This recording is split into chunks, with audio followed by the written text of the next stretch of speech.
Türkiy dunyoning büyük asarlari bor. Ular ko'p. Dada Qo'rqutdan boshlanajak. Divani lug'ati Türk, Ko'tatg'i Bulik, keyin kelaveramiz. O'g'iznoma ko'p ulardi. Sanasak çok ko'p. Ama shular orasida yana bir büyük asar borki, bu Bobirnomadir. Zahiriddin Muhammad Bobir 12 yoshida taxtga o'tiradi va hayoti juda ham chigal o'tadi. Hazrat Bobur ikki bahorni bir joyda nishonlamagan.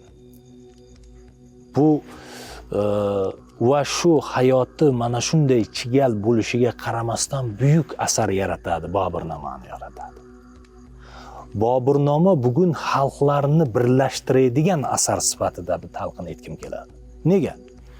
Bobirnomada 1700 dan ortiq tarixiy shaxslar haqida ma'lumot beriladi. Shoh Ismoil Xatay bilan bilasiz siz, Shoh Ismoil Xatay bilan Bobir nihoyatda go'zal do'st bo'ladi. Shoh Ismoil Xatay ham Bobir singari buyuk shoir edi. Ozarbayjonning buyuk farzandi edi.